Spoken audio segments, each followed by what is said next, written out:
Assalamualaikum warahmatullahi wabarakatuh. Selamat datang lagi di channel Bu Amel gitu ya, di Amelia Burhan. Nah, hari ini kita akan melakukan pembelajaran atau kuliah online gitu ya, tentang apa sih? Tentang teori kimia farmasi 2 ya.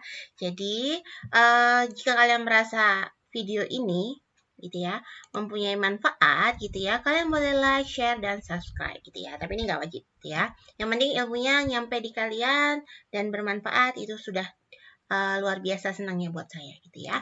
Oke, nah sebelum itu ayo adik-adik pastikan dulu, yang pertama adalah kalian harus siap gitu ya untuk pembelajaran online ini, karena saya rasa proses pembelajaran ini akan berlangsung sangat lama gitu ya. Maksudnya bukan video Bu Amel yang lama, tapi proses pembelajaran daring ini akan berlangsung cukup lama hingga badai COVID ini akan berlalu gitu ya. Nah, oleh karena itu Bu Amel sedikit mau share aja gitu ya. Kita harus siapkan 3 hal ini deh dalam proses pembelajaran kali ini gitu ya. Yang pertama adalah kita akan menggali lagi tentang visual kita atau kemampuan kita gitu ya, dalam melihat gitu ya. Oke, jadi nanti pastikan kalian mempunyai catatan gitu ya, dan spidol atau ballpoint berwarna. Ini fungsinya apa? Karena Tuhan akan ciptakan kita untuk dapat merekam lebih baik. Nah, di samping itu apa? Kita dikasih Tuhan juga dengan telinga gitu ya. Nah, maka jika kalian mengalami sedikit gangguan gitu ya, karena lingkungan tinggal kalian cukup berisik atau gimana, silakan Bu Amel sarankan untuk menggunakan headset. Lalu kemudian untuk nanti untuk latihannya, untuk kinestetiknya gitu ya, pastikan kalian selalu mencatat gitu ya, dan siapkan juga kalkulator gitu ya, karena nanti kita akan latihan berhitung. Yuk, sebelum itu satu lagi yang perlu saya sampaikan, kalian harus yakin bahwa kesuksesanku adalah tanggung jawabku sendiri. Jadi artinya apa? Kalau kalian gagal dalam perkuliahan ini, bukan salah Bu Amel, enggak deh, gitu ya. Tapi merupakan suatu tanggung jawab kalian sendiri gitu ya. Karena nanti sifatnya sekali lagi kalian sudah masuk di era dewasa gitu ya. Apalagi di era yang serba di mana kalian harus bisa dengan sendirinya, otomatis motivasi kalian harus besar untuk bisa sukses gitu ya. Walaupun belajarnya dari rumah gitu ya. Oke, pertama kali Bu Amel mau jelaskan dulu gitu ya. Ada 3 materi yang akan nanti disajikan dalam beberapa video gitu ya. Yang pertama adalah tentang redox dan titrasi redox. Jadi nanti Bu Amel akan ulas kembali apa itu redox, kemudian ragam titrasi redox apa aja. Kemudian nanti kita akan membahas lebih eksklusif lagi mengenai iodimetri ya. Lalu kemudian terakhir kita akan belajar iodometri. Baiklah, yang masih rebahan gitu ya, tolong ambil posisi yang enak, senyaman mungkin gitu ya. Kalau bisa sih saya sarankan duduk, karena kita mau mulai proses mencatat gitu ya. Lalu sebelum itu, agar proses pembelajaran kita, walaupun dilakukan dari rumah, selalu diberkahi Allah Subhanahu wa Ta'ala, Tuhan semesta alam, marilah kita berdoa menurut agama masing-masing. Berdoa dipersilahkan. Berdoa selesai? Oke, yuk langsung aja kita masuk. Nah, ini adalah materi pertama. Apa itu? Kita akan membahas tentang titrasi redox. Jadi, slide ini disusun oleh Bu Amel dan Bu Ica gitu ya, Bu Farisha ya, dari program studi D3 Farmasi Politeknik Kesehatan Bakti Setia Indonesia. Fungsinya untuk proses pembelajaran kalian. Nah, tujuannya dulu apa nih? Tujuan pembelajaran kita gitu ya, pada sesi ini gitu ya. Pertama, kita harapkan kalian mampu menerapkan gitu ya, serta memahami prinsip dari metode analisis iodimetri. Jadi langsung eksplisit ke iodimetri. Lalu kemudian apa? Sama, juga menguasai prinsip dan penerapan metode analisis untuk iodometri. Nah, serupa tapi tak sama. Oleh karena itu kalian nanti diajak untuk membedakan metode analisis iodimetri dengan iodometri. Karena ini paling banyak deh nanti yang digunakan untuk berbagai analisis senyawa-senyawa farmasi gitu ya. Kemudian, nah kita langsung masuk saja. Apa sih reduksi oksidasi? Atau yang kita kenal sebagai redox. Ada yang masih ingat? Oke? Iya, walaupun memang nggak bisa dengar gitu ya. Tapi saya tahu kalian juga udah ngerti. Konsepnya sederhana aja. Ini kata kuncinya. Lepas dan ikat. Serah dan terima. Take and give. Turun dan naik. Apa tadi? Lepas dan ikat, serah terima, take and give, turun dan naik. Lihat, selalu berpasangan ya. Sehingga apa? Kalau kita bicara tentang reduksi gitu ya. Kalau kita bicara tentang reduksi, maka kita akan bicara tentang Nah, kalau kita ngomongin reduksi, maka kita pasti akan bicara tentang oksidasi, gitu ya. Jadi, bagian terpentingnya itu, gitu ya. Ini yang harus kalian pahami, gitu ya. Oke, next aja, kita langsung aja. Oke, nah di sini ada 3 konsep, gitu ya. Yang pertama adalah konsep oksigen. Kemudian, perhatikan ini untuk konsep oksigen, gitu ya.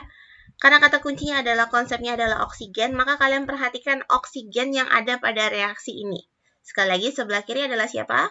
Reaktan, sebelah kanan adalah produk. Ya, di sini tokohnya baik di reduksi maupun oksidasi, Bu Amel akan melihatnya adalah Fe. Yuk, coba kalian amati apa bedanya dengan pendekatan oksigen. Ya, saya bantu. Nah, lihat dulu. Di reaksi yang reduksi, Fe2O3, lihat di sini dia punya apa? Fe-nya mengikat oksigen. Apabila dia tereduksi, ya, dia lihat jadi apa? Jadi Fe punya oksigen nggak? Berarti dia ngapain? Iya, betul sekali. Dia melepaskan oksigen. Ya, jadi ketika suatu spesies itu melepaskan oksigen, maka terjadi peristiwa apa di sini? Reduksi. Nah, sebaliknya gitu ya. Kita lihat di sini ada Fe. Mama ada oksigen nggak? Sendiri ya, jomblo ya. Kemudian apa? Dia bereaksi atau berinteraksi gitu ya. Dengan siapa? Dengan oksigen gitu ya. Jadi dia bereaksi dengan oksigen membentuk apa? Fe2O3. Artinya apa? Kalau di sini ada apa? Ada melepas, pasti temannya ikat. Maka di sini yang terjadi apa? Nah, oksidasi itu terjadi apa? Ketika suatu spesies kimia gitu ya mengikat oksigen ya. Bisa sekarang membedakan reduksi dan oksidasi berdasarkan konsepnya? Konsep oksigen? Bisa ya? Oke, yuk silakan dicatat dulu videonya, kalian pause. Oke, lanjut yang kedua. Ya, kita pakai pendekatan elektron. Jadi reduksi dan oksidasi tidak selalu ada oksigennya gitu ya. Maka apa yang dilihat di sini? Yang kita lihat adalah bisa kita tentukan menggunakan keberadaan elektron. Oke. Di sini saya sajikan dua jenis reaksi. Untuk reduksi di sini saya sajikan ada Cu2+ gitu ya, menjadi Cu. Dan sebaliknya untuk oksidasi dari Cu menjadi Cu2+. Apa bedanya nih? Tokoh utamanya ini nih. Ada elektron dan elektron. Apa yang terjadi pada reaksi reduksi? Iya, betul sekali gitu ya. Pada saat reduksi, apa yang terjadi apa? Terjadi pengikatan elektron. Ingat, elektron muatannya apa? Negatif kan, gitu ya. Sehingga apa yang terjadi di sini ada 2+ ketemu dengan 2 elektron atau 2 negatif gitu ya. Sehingga kan membentuk Cu. Di sini yang kata kuncinya ini, mengikat elektron. Ya, jadi kata kuncinya adalah mengikat elektron. Ya, oke, yuk kita mulai lagi. Nah, bagaimana dengan yang reaksi oksidasinya? Ya, kebalikannya sekaligus ya. Kebalikannya di sini Cu, gitu ya. Kemudian apa? Oh, dia untuk menjadi Cu2+, dia harus melepaskan siapa?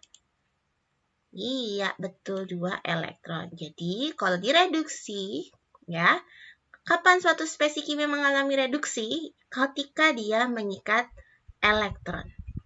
Ya, kapan dia mengalami oksidasi? Ketika dia melepaskan elektron. Bisa dipahami ya? Oke, pause videonya. Sekarang catat. Oke, ya, sudah. Kemudian kita masuk ke konsep terakhir.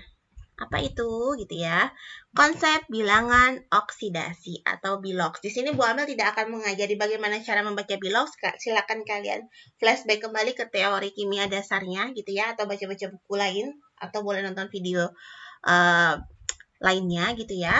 Nah, di sini kita akan ngomongin bilox ya. Saya ambil pakai reaksinya masih sama. Di sini ada Cu2+ ya. Kemudian menjadi Cu. Ada Cu2+ dan menjadi Cu. Dia adalah reaksi reduksi. Oke, Bu ambil highlight. Ada Cu, gitu ya. Dia dari Cu2+ menjadi Cu adalah reaksi reduksi. Oke. Ya. Sekarang Kita coba yang bawahnya. Yang di bawahnya dari Cu menjadi Cu12. Oke, kalau kita ngomongin bilangan oksidasi, apa yang terjadi? Oke, iya betul sekali gitu ya. Di sini ya, untuk reaksi reduksi Cu2+ berubah menjadi Cu. Ada perubahan biloks di sini. Berapa biloksnya? Di sini biloksnya plus 2. Nah, untuk molekul netral gitu ya, atau molekul dari tunggal ataupun yang berikatan gitu ya, tanpa muatan, maka biloksnya berapa? Ya, biloksnya 0. Lihat. Dari plus 2 ke 0. Ada perubahan biloks di sini. Nah, berubah apa perubahannya? Berubah penurunan biloks ya. Jadi dari plus 2 menjadi 0. Dia turun gitu ya. Nah, inilah penurunan biloks ini adalah ciri dari reaksi reduksi. Oke, kemudian kalau oksidasi bagaimana? Ya kebalikannya otomatis. Kita lihat di sini. Cu yang semula 0, muatannya naik menjadi berapa? Plus 2. Maka ada apa di sini? Ada kenaikan biloks. Turun dan naik. Nah, inilah yang kita dapat lakukan. Jadi, mengerti dulu ya, reduksi dan oksidasi adalah dua hal yang pasti terjadi bersamaan. Ya, ketika ada proses lepas dan ikat, ya, pasti juga begitu ada lepas maka ada ikat. Ketika ada serah maka ada terima, ada take and give, ada turun dan ada naik. Seperti itu ya. Jadi bisa ya sekarang membedakan apa itu reaksi reduksi, apa itu oksidasi.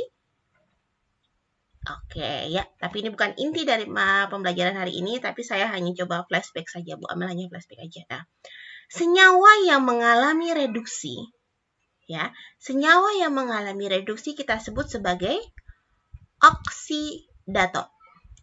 Sedangkan senyawa yang mengalami oksidasi kita sebut sebagai reduktor atau oksidator. Bisa jadi seperti ini. Kalau dirinya mengalami reduksi, maka dia akan menyebabkan apa? Menyebabkan orang lain teroksidasi. Jadi kalau ditanya oksidator, oksidator ada dua pengertian. Apa tadi? Yap, yang pertama adalah spesies senyawa yang mengalami reduksi, yang kedua adalah spesies senyawa, spesies kimia yang menyebabkan yang mengalami reduksi, sedangkan pengertian kedua adalah spesies kimia yang apa tadi? Iya, yang menyebabkan orang lain atau spesies lainnya mengalami oksidasi, karena itu disebut dengan oksidator. Atau sepertinya misalkan istilah provokator gitu ya, orang yang memprovokasi gitu ya. Kalau oksidator berarti zat yang atau spesies yang mengoksidasi sementara dirinya mengalami reduksi. Bisa dipahami ya? Oke, sebelum lupa catat. Nah, reduktor kebalikannya gitu ya. Reduktor yang bagaimana? Reduktor itu adalah yang mengalami oksidasi gitu ya. Yang mengalami oksidasi sementara dirinya apa? Dirinya bertugas mereduksi seperti itu. Nah, singkatnya gampangannya gini, gitu ya. Oke. Nah, oke. Kalau kita ibaratkan reaksi redoks adalah sebagai sebuah pernikahan antara oksidator dan reduktor, gitu ya. CC nikah gitu ya. Nah, maka apa yang akan terjadi gitu ya? Kekuatan cinta ini pasti akan mempengaruhi ya. Besarnya pun masing-masing akan berbeda. Nah, perbedaan kekuatan cinta ini gitu ya, yang akan apa? Mempengaruhi jenis interaksinya. Jadi kalau kita ngomong di sini oksidator punya cinta gitu ya, reduktor juga punya cinta gitu ya, dan besarnya belum tentu sama gitu ya, bisa jadi berbeda, maka nanti ini apa? Perbedaan ini gitu ya akan mempengaruhi jenis interaksi yang terjadi. Nah, kalau sekarang Bu Amel analogikan kekuatan cinta itu sebagai kekuatan potensial reduksi. Nah, atau Bu Amel juga jadi ada potensial reduksi, ada potensial oksidasi yang kita simbolkan sebagai N0 sel dari masing-masing, yaitu dari apa? N0 sel dari oksidator dan N0 sel dari reduktor, maka besarnya kekuatan masing-masing ini akan mempengaruhi apa? Jenis reaksi yang terjadi. Ya, kalau sudah ngomongin jenis reaksi yang terjadi, kalau kita aplikasikan gitu ya dalam suatu analisis kuantitatif, maka ini kaitannya adalah penentuan jenis titrasi. Nah, di sini nanti kalian akan lihat, walaupun sama-sama menggunakan senyawa yang sama atau reduktor oksidatornya pun sama gitu ya, tapi kalau kekuatannya berbeda gitu ya, maka akan membedakan jenis reaksi, otomatis juga ke jenis titrasinya. Jadi jenis titrasi itu ada dua deh, ya, ada titrasi langsung dan titrasi tak langsung. Ada yang masih ingat ini apa? Oke, Bu Amel tidak akan membahas ini lebih dalam karena ini kita sudah pernah bahas di mata kuliah sebelumnya gitu ya. Ya, jadi prinsipnya itu tadi. Oksidator dan reduktor masing-masing punya kekuatan atau enol selnya masing-masing. Ya, perbedaan enol sel inilah yang kemudian akan mempengaruhi reaksi yang terjadi. Nah, dari jenis reaksi ini maka kita nanti bisa menggambarkan jenis titrasinya kira-kira apa. Langsung atau tak langsung. Ya, kita kembali lagi ngomongin enol sel. Nah, kalau kalian ingat ini adalah deret volta gitu ya, sedikit rangkuman saja gitu ya. Di sini kita punya gitu ya, punya oksidator ya dan punya reduktor. Ketika reaksinya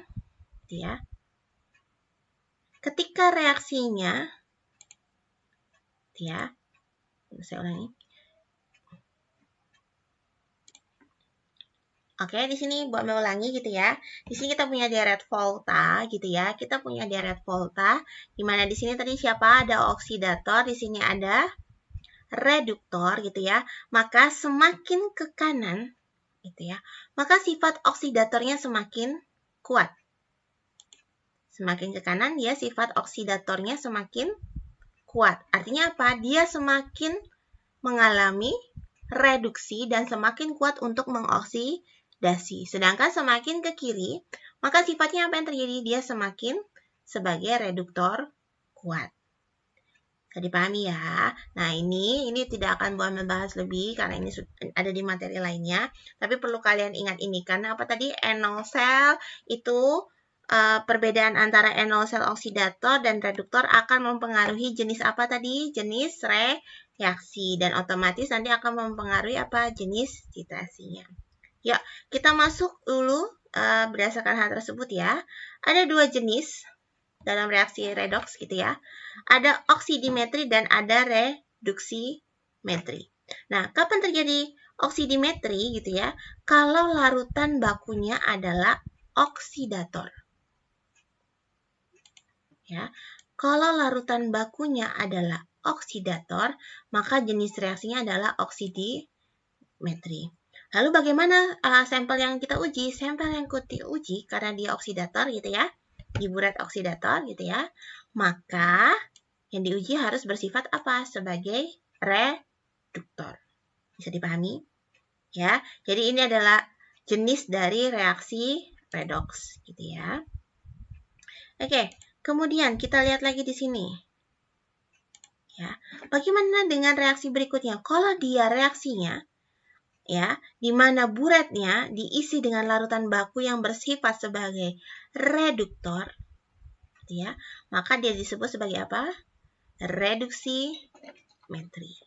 Ya, nah, automatically kalau misalkan larutan bakunya adalah reduktor, maka larut ujinya sebagai oksidator ya. Bisa. Jadi sekarang silakan tulis, di pause dulu, ditulis di catatan kalian gitu ya. Jadi reaksi redoks itu ada dua jenis. Yang pertama adalah oksidimetri, yang kedua adalah reduksimetri, di mana cara membedakannya bagaimana? Kalau larutan bakunya diisi oleh suatu senyawa oksidator, maka dia akan bertindak sebagai jenis reaksinya adalah oksidimetri. Sedangkan kalau dia diisi buretnya atau larutan bakunya untuk menguji bersifat reduktor, maka kita sebut sebagai dengan reduksimetri. Nah, ini nanti yang membedakan antara iodimetri dan iodometri. Kita lihat. Iodi dan iodo itu masuknya sebagai oksidi atau sebagai reduksimetri. Ya. Ingat, sekali lagi konsepnya adalah ada oksidasi pasti ada reduksi. Ada reduktor pasti ada oksidator. Dua hal yang tidak mungkin akan dipisahkan. Kalau titranya merupakan gitu ya. Kalau titranya merupakan larutan baku oksidator, gitu ya, maka dia jenisnya tadi apa? Oksidimetri. Tapi kalau larutan titranya atau larutan baku yang digunakan bersifat sebagai reduktor, maka dia merupakan jenis reduksimetri. Bisa dipahami ya? Oke. Yuk, kita lanjut. Ya. Ini tadi ya. Kita lanjut. Nah, oke. Tadi kekuatan sel itu sangat berpengaruh pada jenis reaksinya. Sekarang kalian bisa googling gitu ya. Di sini saya sampaikan potongannya ya. Di sini ada tabel yang merupakan standar reduksi potensial gitu ya dari beberapa spesies kimia. Nah, kita sekarang bicaranya titik fokusnya adalah ya, kita ngomongin iodi dan iodometri. Oke, dari kata apa kira-kira? Dari unsur apa kira-kira? Ada iod. Iod. Berarti dari iod. Nah, iod ini bisa muncul dalam beberapa spesies, tapi yang paling umum adalah dalam bentuk apa? Ion iodiumnya atau iodin gitu ya. Bisa disebut antara iodium atau iodin, ini sama saja. Hati-hati dengan istilah. Kalau dia tunggal kita sebutnya sebagai iod. Ini dia sebagai unsur. Sebagai unsur, ini sebagai atomnya. Kemudian ketika dia membentuk unsur atau senyawa sama gitu ya, senyawa yang terdiri dari unsur yang sama, maka kita sebutnya sebagai iodium atau iodin. Nah, kalau bentuknya sebagai ion, kita sebutnya sebagai iodida. Yuk kita cari di tabel ini.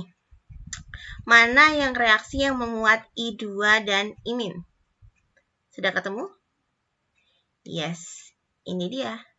Nah, di sini karena ada bisa lihat di sini E0 red, artinya apa? E0 reduksinya adalah plus 054 gitu ya.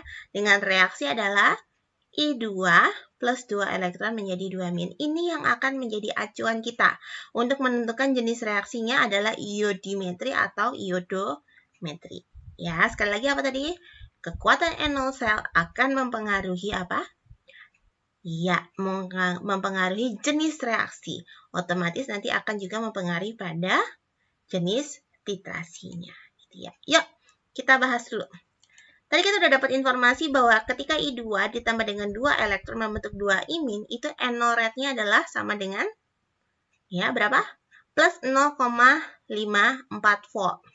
Nah, reaksi ini karena tadi apa? Reduksi pasti diiringi dengan oksidasi. Maka sebenarnya reaksinya kalau dibalik gitu ya. Cara membaliknya bagaimana? Ya balik aja. Gitu ya. I2-nya pindah ke depan gitu ya. Atau 2 imin sekarang menjadi siapa? Menjadi I2 ya, plus 2 elektron dan I2 plus 2 elektron. Itu tukeran, hanya tukeran posisi. Nah, ketika tukeran posisi seperti ini yang mula dia sebagai N0 red atau E0 reduksi gitu ya, akan berubah menjadi N0 sel si oksidasi. Ya, karena kebalikan maka yang berubah apa tandanya? Di sini plus, di sini menjadi negatif. Jadi ini dua-duanya sama gitu ya. Cara membacanya seperti itu. Jadi kalau misalkan, saya nggak nemu nilai 0 sel dari reduksi, saya temunya 0 sel oksidasi, nggak ada masalah. Yang penting kalian paham maksud prosesnya. Bisa dipahami ya? Sambil dicerna. Nah, kita lihat dulu untuk reaksi yang pertama. Ya, di sini yang bertindak sebagai reduktor dan oksidator yang mana? Yes, betul. I2 itu di sini bertindak sebagai oksidator, sementara imin bertindak sebagai reduktor. Lihat di sini. Nah, nilai plus 0,54 itu relatif kecil deh. Ya, relatif kecil. Kita lihat di sini. Otomatis apa? Karena dia relatif kecil gitu ya, mendekati ke arah 0 gitu ya, dia relatif kecil, maka yang terjadi apa? Yang terjadi sifat dari I2 ini adalah bertindak sebagai apa? Oksidator yang lemah. Sekali lagi, kenapa dia disebut sebagai oksidator lemah? Karena potensial reduksinya itu kecil. Ya, artinya dia tidak dapat mengoksidasi kuat. Jadi dia bisa oksidasi, tapi dia mengoksidasinya lemah. Jadi kalau dorong, mungkin dorongnya kalau kuat dia bisa jauh, ini dorongnya hanya sedikit gitu ya. Ini kalau dianalogikan dengan proses mendorong ya. Jadi kalau oksidator seperti itu. Nah, I2 bertindak sebagai oksidator lemah. Yuk kita lihat di sini. Nah, kita lihat untuk reaksi kedua. Ya, ini hanya kebalikannya saja. Iminnya ya di sini ya bertindak sebagai siapa? Sebagai reduktor, sedangkan I2-nya sebagai oksidator. Nah, sama halnya tadi ya, walaupun berbalik tetap dia akan condong ke arah 0 gitu kan ya. Maka dia disebut apa? Ya, karena potensial oksidasinya pun rendah. Sehingga dia disebut apa? Sehingga dia disebut sebagai reduktor lemah. Nah, tadi Bu Amel sudah sampaikan bahwa kedua reaksi ini sebenarnya sama, ya dibolak-balik saja gitu ya. I2 sebagai apa tadi? Oksidator, sementara iminnya sebagai reduktor. Nah, kalau kita gabungkan kedua reaksi ini gitu ya, seret, Bu Amel gabungkan jadi satu gitu ya, maka cukup diberi tanda bola balik. Gitu ya. Nah, kesimpulannya apa kalau misalnya kalian menemukan ini gitu ya? Oh, di sini berarti dia sebagai oksidator. I2-nya sebagai oksidator. Oke. I2-nya sebagai oksidator. Sementara iminnya sebagai reduktor. Karena nilai R-nya kecil atau SL-nya kecil gitu ya dari reaksi ini, maka dia bersifat apa? Sebagai sifatnya lemah. Sehingga apa? Sehingga nanti kita dapat simpulkan gitu ya. Ya. Dapat kita simpulkan apa? I2 adalah oksidator lemah dan imin adalah reduktor lemah. Itu dulu konsepnya. Ini harus kalian bisa pegang karena nanti biasanya akan muncul di pertanyaan kalau kalian ngambil ujian KTI gitu ya. Nah, I2 adalah oksidator lemah dan imin adalah reduktor lemah. Penjelasannya karena ini tadi. Ya, coba kalian rangkum sendiri. Bu Amel tidak mau memberikan tulisannya, kalian harus rangkum dengan bahasa kalian sendiri, gitu ya. Nah, kita lihat di sini. Nah, karena dia merupakan, gitu ya, kesimpulannya adalah I2 adalah oksidator lemah dan imin adalah reduktor lemah, gitu ya. Maka kita bisa menuliskan reaksi ini, gitu ya. Reaksi I2, 2 elektron ini kita ganti saja dengan reaksi umumnya. Ya, I2 tadi sebagai apa? Ya, apa? Oke, I2-nya bertindak sebagai oksidator, maka dia nanti akan bertemu dengan siapa? Ya, dia akan bertemu dengan suatu senyawa yang sifatnya, kalau elektron bakal ganti ini, dengan yang reduktor. Sehingga kita bisa menuliskan seperti ini. I2, ya, itu akan bertemu sebagai reduktor, karena I2-nya tadi sifatnya apa? Sebagai oksidator. Ingat, reaksi selalu ada cowok dengan cewek, gitu ya. Atau oksidator dengan reduktor. Maka akan dihasilkan apa? Ya, karena iminnya itu bertindak sebagai reduktor, maka nanti akan dihasilkan apa? Oksidator. Sehingga bisa lagi diringkas lagi penulisannya. Kalau kalian menemukan seperti ini gitu ya, maka reaksi umum dari reaksi umum untuk titrasi redoks yang menggunakan iodida dan iodin gitu ya, terbagi menjadi dua seperti ini. Ya, reaksi umumnya adalah I2 plus reduktor ya, berkesetimbangan membentuk siapa? 2 imin plus oksigen. Nah, besaran potensial inilah yang nanti akan mempengaruhi arah reaksinya. Ya. Reaksi, untuk reaksi yang ini ya, Dek ya. Gitu ya, Bu Amel highlight lagi. Ya. Untuk reaksi yang ini, ya. Ketika I2 ditambah dengan reduktor, membentuk 2 imin dan oksidator gitu ya, di mana nilai R-nya adalah plus 0,54, maka ketika gitu ya, kalian ingin menggeser, lagi-lagi ini masalah kesetimbangan, sudah pernah kita bahas di kimia dasar gitu ya. Bagaimana caranya supaya kita bisa menggeser kesetimbangannya ke kanan? Ya, maka ini kaitannya tadi ini sama enol selnya. Reaksi akan berjalan ke kanan jika pasangan redoks yang akan ditentukan mempunyai potensial oksidasi lebih rendah dari plus 0,54. Kalau dia lebih rendah, maka dia akan bergeser ke arah kanan. Ya, supaya apa? Supaya nilainya positif gitu ya. Nah, otomatis apa? Oh, berarti reduktornya bagaimana? Ya, harus punya potensial yang lebih rendah gitu ya. Kemudian, kalau kalian ingin hasilnya ke arah kiri, maka apa ya? Silakan cari suatu reduktor yang nilai oksidasinya atau nilai potensial oksidasinya lebih tinggi dari plus 0,54 sehingga dia akan bergeser ke kiri. Gitu ya. Sampai di sini cukup jelas ya. Oke, yuk kita lanjutkan ke slide berikutnya. Oke. Nah, Untuk informasi lebih lanjut mengenai iodimetri, kalian bisa langsung klik link di bawah ini untuk video kedua, oke ya? Oke, sampai jumpa di video kedua.